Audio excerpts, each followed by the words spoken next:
स्थानिक स्वराज्य संस्था मधल्या नगरपालिका आणि नगरपंचायतीच्या निवडणुका लागलेल्या आहेत। साधारण 288 नगरपालिका आणि नगरपंचायतीला मतदान होणार आहे। कार्यक्रम जाहीर झालेला आहे, त्या भागात आचारसंहिता लागलेली आहे। मी काल पुणे जिल्ह्याचं माझ्या सहकार्य मित्रांना एकत्र घेऊन आढावा घेतला आणि त्याच्या आधी सोमवार ते शुक्रवार मी मुंबईमध्ये राज्याच्या बद्दलचा मी सुनील तटकरे आणि बाकीचे आमचे सगळे सहकारी आम्ही सगळ्यांनी मिळून तो आढावा घेतला।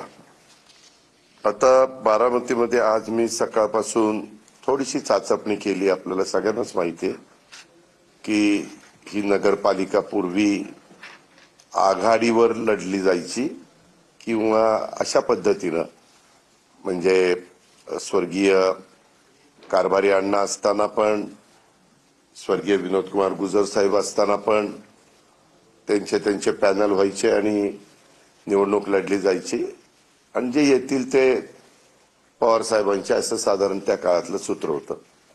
पण ज्यावेळेस बारामतीकरांनी मला 91 साली खासदार केल्यानंतर मी ठरवलं की बाबा आपण पक्षाच्या चिन्हावर किंवा पक्षाच्या नावावर का नाही निवडणूक लढवायची। कारण काय होतं, आघाडीमध्ये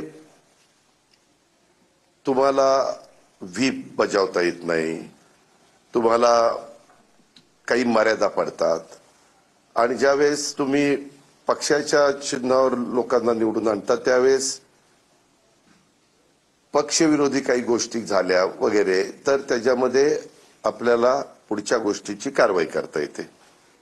अशा सगळ्या गोष्टीतनं मग मी त्या काळापासून सुरुवात केली आणि मला आनंद आहे, बारामतीकरांनी नेहमीच मला साथ दिली। चढ उतार आले गेले वेगवेगळे राजकीय, परंतु सर्वसामान्य बारामतीकर माझ्या पाठीशी खंबीर उभा राहिला हा आजपर्यंतचा माझा अनुभव, त्याच्यामुळे मी स्वतःला समाधानी समजतो। आताही मी निवडणुकीच्या निमित्तानं बारामतीकरांना सांगणार आहे की बाबा मी उद्याच्या 5 वर्षाच्या करता अतिशय चांगल्या पद्धतीने ह्या शहराचा आणि माळेगाव नगरपंचायतीचा पण कायापालट करून दाखवील। जे काही लोकप्रतिनिधी नगरसेवक नगरसेविका म्हणून निवडून जातात, नगराध्यक्ष म्हणून निवडून जातात, ते त्या भागामध्ये चांगलं काम करून घेण्याची जबाबदारी सर्वस्वी माझी राहील। कारण गेले 35 वर्ष मी तुमच्या सगळ्यांचं प्रतिनिधित्व करतो। अशा सगळ्या गोष्टी मी सांगणार आहे। उद्यापासूनच फॉर्म भरायला सुरुवात होते, परंतु मी अनेकांना आज सांगितलं की बाबांनो, सोमवार मंगळवार बुधवार फॉर्म भरू नका। म्हणजे ज्यांना माझ्या बाजूने फॉर्म भरायचे त्यांना, नाहीतर म्हणाल की बघा अजित पवार तर आता ही हुकुमशाही झाली। ज्यांना माझ्या बरोबर नगरपंचायत किंवा नगरपालिकेमध्ये राहण्याची इच्छा नाही, ते स्वतंत्र विचारायचे, त्यांना प्रत्येकाला आपापला फॉर्म भरण्याचा अधिकार आहे। मग ते नगराध्यक्षाचं पद असेल किंवा नगरसेवकाचं पद असेल। म्हणून मी आज माझ्या बहुतेकांना सांगितलं आणि गुरुवारी मी सोमवार मंगळवार माझे दिवस आता मुंबईत जातील, कारण गुरुवारी मंगळवारी कॅबिनेट असते, तिथली सगळी कामं उरकून बुधवारी मी पुण्याचं सगळं ग्रामीण भाग आणि पुणे शहर आणि ते तिथल्या ज्या काही गोष्टी मला करायच्या त्या चर्चा करायची, पुढचं आपली काय भूमिका लाईन ऑफ ऍक्शन असली पाहिजे वगैरे वगैरे त्या सगळ्या गोष्टी। कारण मी काहींना आज मीटिंग घ्यायला लावल्यात, उद्या मीटिंग घ्यायला लावल्यात, तर तो सगळा रिपोर्ट मला येईल आणि तो बुधवारी मी ते सगळं संपवील। आणि गुरुवारी मात्र मी बारामतीला सकाळी 7 वाजता राष्ट्रवादीमध्ये भवनमध्ये बसून जे माझ्यातर्फे माझ्या नेतृत्वाखाली फॉर्म भरू इच्छित आहेत त्यांच्या मुलाखती घेणार आहेत।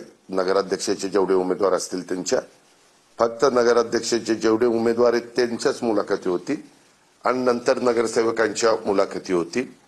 त्या दुपारपर्यंत मी संपवल्यानंतर तिथं कार्यकर्ते जमणारच, नंतर माझे मी मेळावा घेईल आणि त्या मेळाव्यामध्ये साधारण काय माझं मत आहे ते मी माझ्या कार्यकर्त्यांना आणि माझ्याकडे इच्छुक असणाऱ्या सगळ्या उमेदवारांना सांगेन. आणि दुपारी 1 वाजता नगरपंचायत माळेगावच्या नगराध्यक्षांचे इच्छुक उमेदवारांची मुलाखती घेईन आणि नंतर बाकीचे प्रभाग जिथले आहेत त्यांच्या मुलाखती घेईन. 17 प्रभाग मला वाटतं तिथं आहेत. तर ते झाल्यावर त्यांचाही मेळावा घेईल. असं साधारण माझा गुरुवारचा दिवस मी ठरवलेला आहे. आणि 10 तारखेपासून फॉर्म भरायचे असले तरी रविवारचा दिवस फक्त फॉर्म भरता येणार नाही असं त्यांनी सांगितलेलं आहे निवडणूक अधिकाऱ्यांनी. म्हणजे सोमवार, मंगळवार, बुधवार हा माझ्या सहकाऱ्यांना ज्यांना माझ्या बाजूने फॉर्म भरायचा आहे त्यांना फॉर्म भरता येणार नाही.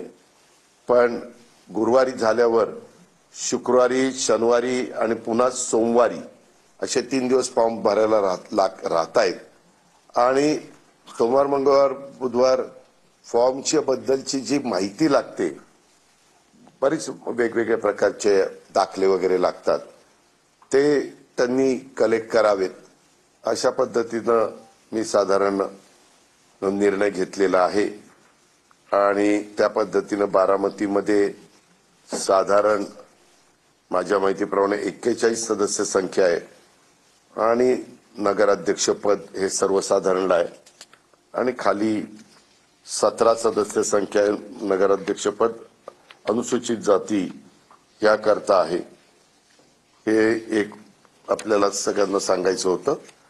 आणि एक झालंय, हे सगळं झाल्यावर पार अर्ज मागे घेण्याची अंतिम तारीख 25 आहे आणि 26ला चिन्ह वाटप होणार आहे. म्हणजे इतरांना पुढे 6 दिवस राहत आहेत.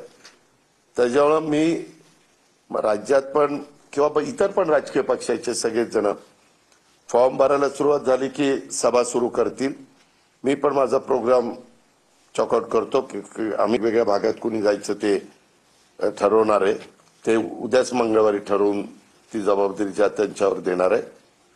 आणि आपल्या इथं साधारण 26ला अंतिम चित्र झाल्यावर 2 तारखेला मतदान आहे.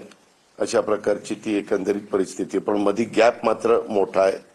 अर्थात नगरपालिका, नगरपंचायतीमध्ये जरी 20 प्रभाग किंवा 17 प्रभाग असे काही असले तरी